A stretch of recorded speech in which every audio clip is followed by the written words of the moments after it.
Friends, welcome back to your study with smart brain. Friends, आज के इस video में लेके आई हूँ सार संग्रह, जो कि हम लोग का चल रहा था पॉलिटी। सो आज हम लोग पढ़ने वाले हैं पॉलिटी में संसदीय समिति।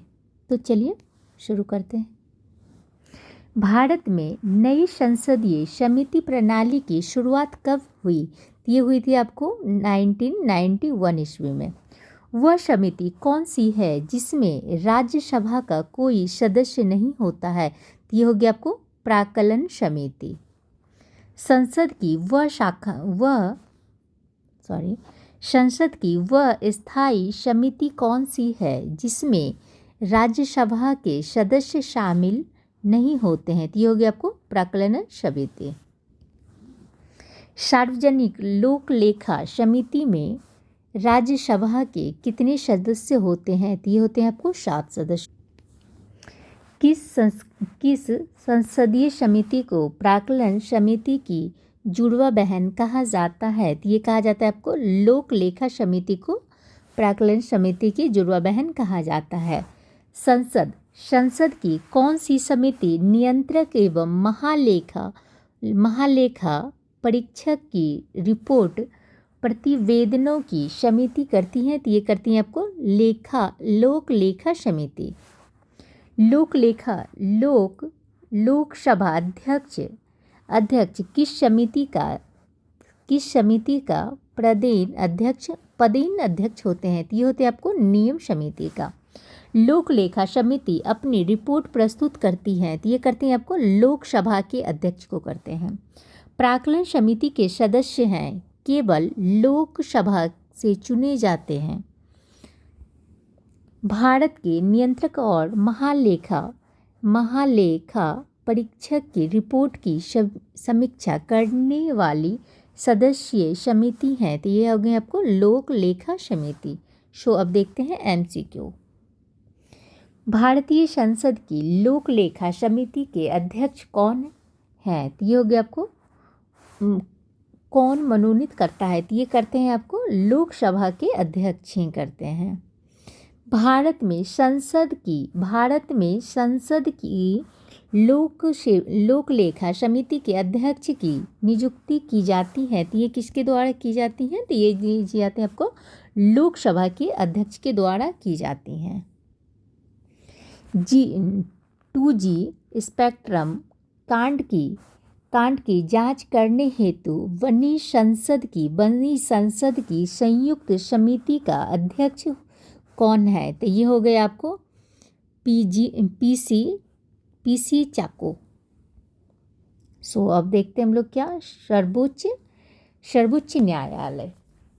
भारतीय संविधान के किस भाग में संघीय न्यायालय का उल्लेख है? तो ये हो गया आपको भाग 5 में।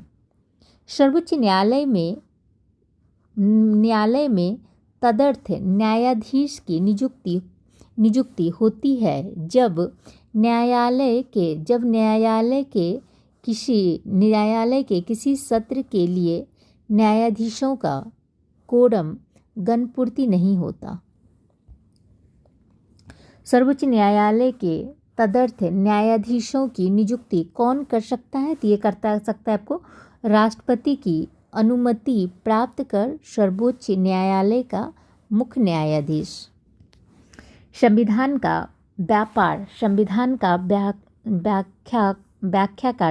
का व्याख्याकार और संरक्षक कौन है? तो ये हो गया आपको सर्वोच्च न्यायालय। सर्वोच्च न्यायालय में न्यायाधीश नियुक्त होने के लिए व्यक्तियों को कम से कम कितने वर्ष उच्च न्यायालय का एडवोकेट होना चाहिए? तो ये हो गया आपको 10 वर्ष तक होनी चाहिए।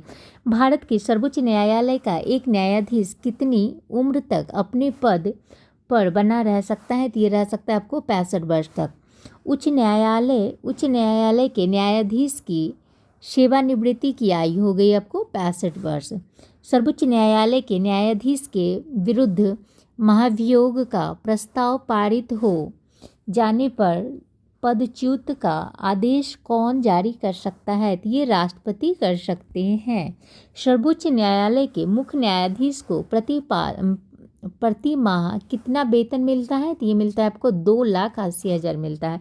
सर्वोच्च न्यायालय के अन्य न्यायाधीश को प्रति माह कितना वेतन मिलता है? तो ये मिलता है आपको उनको तो 2,50,000 मिलता है।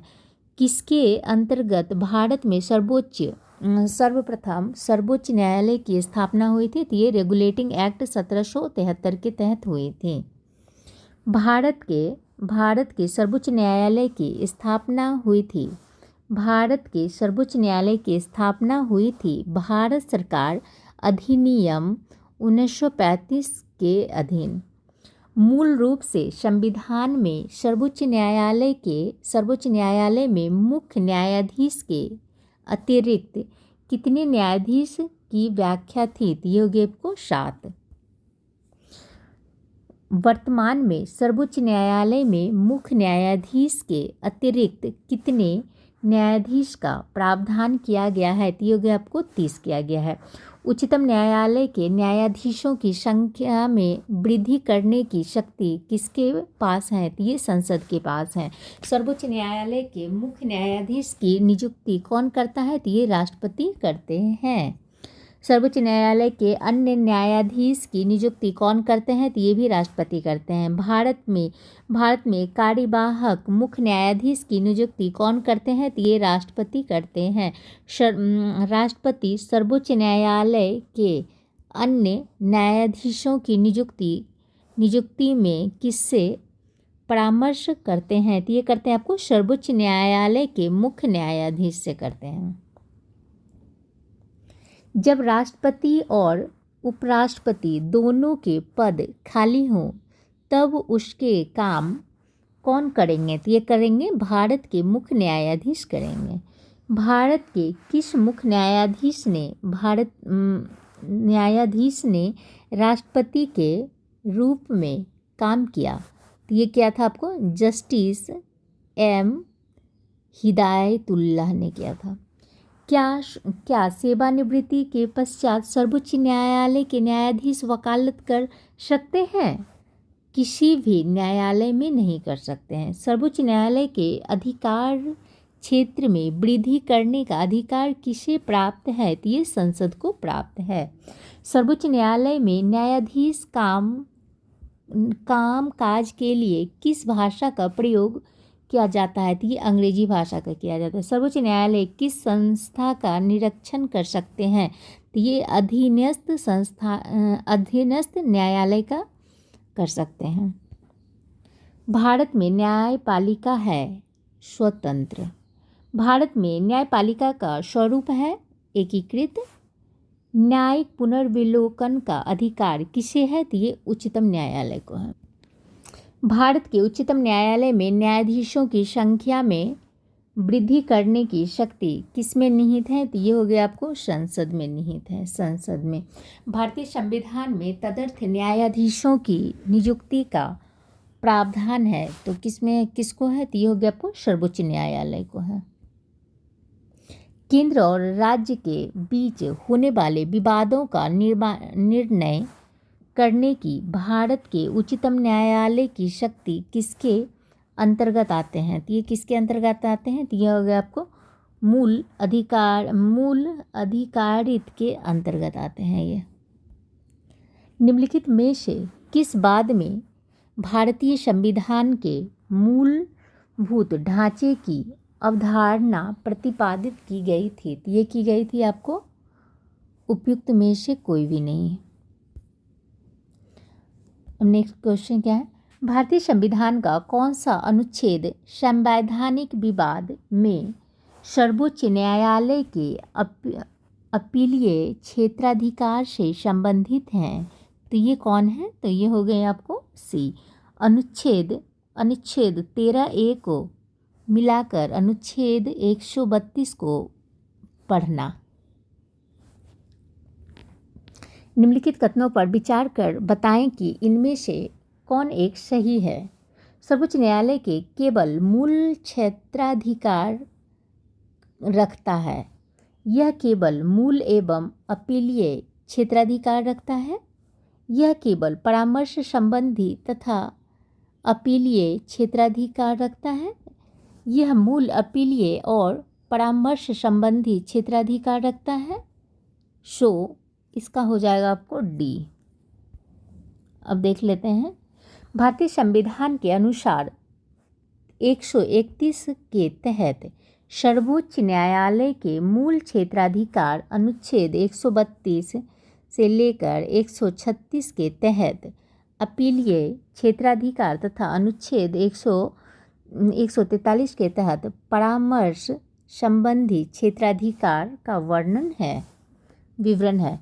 भारतीय संविधान का संरक्षक कौन है? तो कौन है? तो ये हो गया आपको सर्वोच्च न्यायालय। लोकहितवाद मुकदमे की संकल्पना का उद्गम देश है? तो ये हो गया आपको USA। राष्ट्रपति और उपराष्ट्रपति के निर्वाचन में विवाद के मामलों को किसको प्रस्तुत किया जाता है? तो ये भारत के उच्चतम न्यायालय को किया जाता है। राष्ट्रपति कानूनी मामलों में किससे परामर्श ले सकता है? तो ये ले सकता है आपको सर्वोच्च न्यायालय से।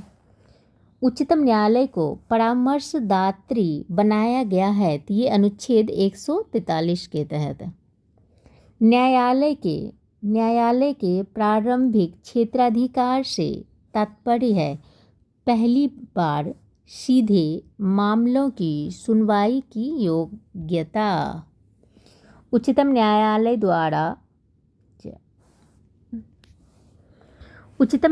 द्वारा परमादेश किसे जारी किया जाता है? तो ये किया जाता है किसी अधिकारी को सरकारी आदेश निभाने के लिए। केंद्र और राज्य के बीच होने वाले विवादों का निर्णय करने की भारत के उच्चतम न्यायालय की शक्ति आती है किसमें? तो इसकी मूल अधिकारिता के अंतर्गत। भारत का उच्चतम न्यायालय कानूनी तथ्य के मामलों में राष्ट्रपति को परामर्श देता है तभी जब वह देश परामर्श के लिए कहता है। राष्ट्रीय मानवाधिकार आयोग के अधिनियम 1993 के अनुसार कौन इस आयोग का अध्यक्ष बन सकता है? केवल भारत के सेवानिवृत्त मुख्य न्यायाधीश ही बन सकता है। किस बाद में सर्वोच्च न्यायालय ने कहा था कि संसद को मूल अधिकार में संशोधन करने की शक्ति प्राप्त है, पर वह संविधान के मूल ढांचे में संशोधन नहीं कर सकती? तो ये केशवानंद भारतीय बाद में कहा था। सर्वोच्च न्यायालय के प्रथम मुख्य न्यायाधीश कौन है? तो ये हो गया आपको हीरालाल जे कानिया। सर्वोच्च न्यायालय के मुख्य न्यायाधीश के पद पर सर्वाधिक लंबी अवधि तक कौन पदस्थ रहे थे? तो ये रहे थे आपको वाई.वी. चंद्रचूड़। सर्वोच्च न्यायालय के मुख्य न्यायाधीश के पद पर सबसे कम समय तक कौन आसीन रहा? तो ये रहा आपको कमल नारायण सिंह। उच्चतम न्यायालय की सबसे पहली महिला न्यायाधीश कौन थी? तो ये थी आपको फतिमा बीवी। संविधान की व्याख्या करने का अधिकार संविधान की व्याख्या करने का अंतिम अधिकार किसे प्राप्त है? तो ये हो गया आपको सर्वोच्च न्यायालय को। कौन सा अनुच्छेद न्यायालय को अभिलेख न्यायालय का स्थान प्रदान करता है? तो ये करता है आपको अनुच्छेद 129। जब भारतीय न्यायिक पद्धति में लोकहित मुकदमा IPL लाया गया तब भारत के मुख्य न्यायमूर्ति कौन थे? तो ये थे आपको PN भगवती। सर्वोच्च न्यायालय में न्यायाधीश नियुक्त होने के लिए व्यक्ति को कम से कम कितने वर्ष उच्च न्यायालय का एडवोकेट होना चाहिए? तो ये कितने वर्ष रहना चाहिए? तो ये 10 वर्ष तक रहना चाहिए। सर्वोच्च न्यायालय के न्यायाधीश भारत के राष्ट्रपति द्वारा हटाए जा सकते हैं। तो ये संसद में महाभियोग प्रस्ताव पारित होने पर। भारत में उच्चतम न्यायालय में न्यायाधीशों की संख्या बढ़ाने का अधिकार किसके पास है? तो ये भारत की संसद के पास है। सर्वोच्च न्यायालय के जजों का वेतन किससे अधिक होता है? तो ये संचित निधि से अधिक होता है। Thank you friends, I hope कि वीडियो पसंद आई है तो प्लीज़ शेयर कीजिए, लाइक कीजिए, सब्सक्राइब कीजिए। नेक्स्ट वीडियो में हम लोग पढ़ेंगे उच्च न्यायालय।